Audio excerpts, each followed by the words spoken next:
So this is item number one of my creativity. What annoys Brenda, what makes the cat run and makes the dog hide is this. This is element number one. It's an American Deluxe Strat. I don't even remember when I bought this. Originally, I went with an Ibanez RG 350. Kind of sounds like a dirt bike, but it was in the RGX theme of Ibanez guitars. It was the wrong guitar for what I should have bought with my skill set at the time. It had a floating Floyd Rose, which, oh yeah, Floyd Rose, cool. You don't typically find Floyd Roses on a Strat, but you can do it. It had DiMarzio pickups, which these are just Fender N3s, and they're kind of not that great. It also had Allen keys that you'd use here to lock your strings down to keep it from going out of tune. Suffice it to say, I can never keep the guitar in tune. So it went back to Guitar Works, and I got an in-store credit on the Strat. I don't profess to know really anything about Strats, other than this is an American Deluxe Strat. You don't typically find them with the dual humbucker setup and single coil, but because the Ibanez had dual pickups, I thought, cool. I didn't know anything about pickups. I still don't know anything about pickups, other than I got a Dodge pickup, which it dodges a lot of pickups. So anyways, to progress forward, I like the humbucker single coil setup. It's got a 5-position switch. Your volume, your tone, whatever. It does have locking tuners on the back, which I've never really figured out how to use. And the Fender guys hate them. If you're a professional musician, they're great because you can just tune it, set it. But a lot of the purists probably, the Fender purists aren't jumping up and down over this particular guitar. Because you have the Mexican Strat and you have the Jap Strat. And I still find that overwhelming in the Fender crowd because there's so many versions of a Fender guitar. And like most guitar manufacturers, your entry-level guitars can really suck. Like you've got Junior Squire Strats, which, all they're good for is whacking trees with. Sorry for saying that, but at some point, if I find one at a pawn shop, I think I will probably jump on one and then go back and rip out the coils and then maybe have a little hobby guitar I can play around with. But originally, I found Fenders to be too overwhelming as a first entry-level guitar. Because you've got Telecasters and you've got various versions of the Telecaster. You've got a Jazzmaster, you've got the Squire Strat, the American Deluxe, the Mexican Strat. And honestly, I don't know enough about Fenders to really say what is the best. So if you're a hardcore Fender loyalist, this is probably not going to be the guitar for you. But for a guy walking in who just wanted to pick up something off the shelf that came in a case and all the accessories, this provided something for me to run with, even though I paid more for it than probably most of my collection of used cars back in the day. So, I don't play with the tremolo arm because it gets in the way. If I want to really get funky, I can just, push down on the bridge. The Ibanez had a floating rose pickup, which never worked for me. On the Fender, they're locked.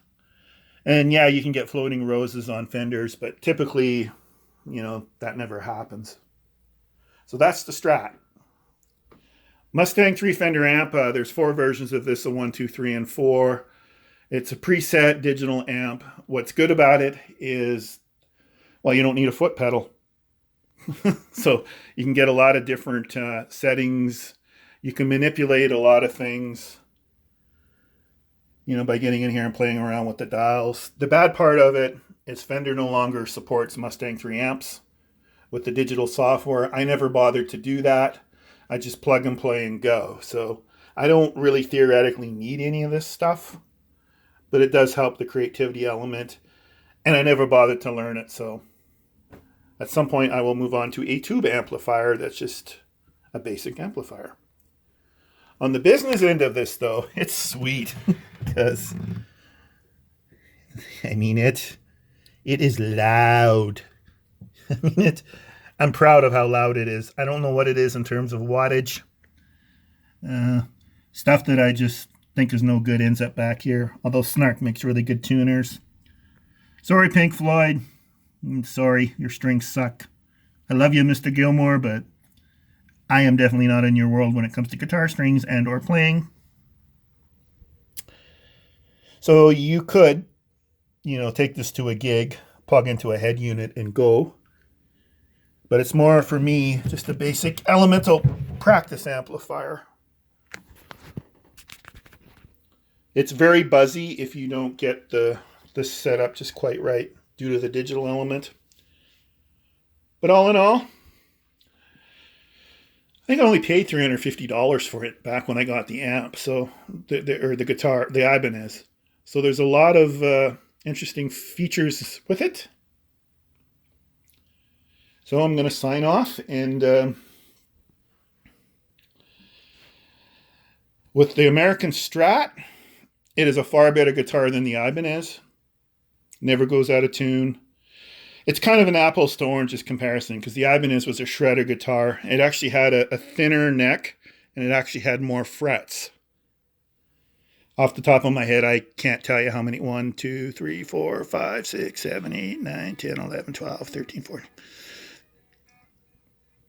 I think I counted 24 there. So the Ibanez had a thinner neck and more frets. So it was more of a heavy metal, hard rock guitar, where the Strat is more of a generic. It can do a lot of things well, and depending on your skill set, will make or break you. I do believe that if you're going to go out for the first time and purchase a guitar, I mean, God knows you do not need this, which, oh hell, to probably replace this. This is easily a $3,500 guitar now. But you do need something, a step up from, say, a Squier Strat that is just cheap and good for hacking wood with.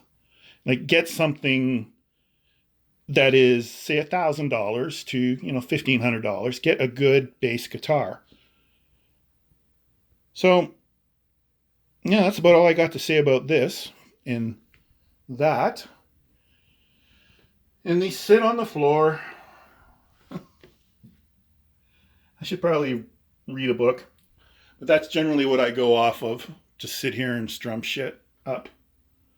So anyways, any questions, feedback, criticism, comments, let me know. I think tonight I'm going to open up the window and put a little collection can out there so my small group of loyal fans that love me and hate me will pay for my next round of guitar lessons. Actually, it's cool because sometimes when I'm in the mood at night and I got the window open, I actually hear cheers and boos. I've never heard a "you suck," but that would probably just make me want to just, stick the amp out and distort things and knock satellites out of the sky.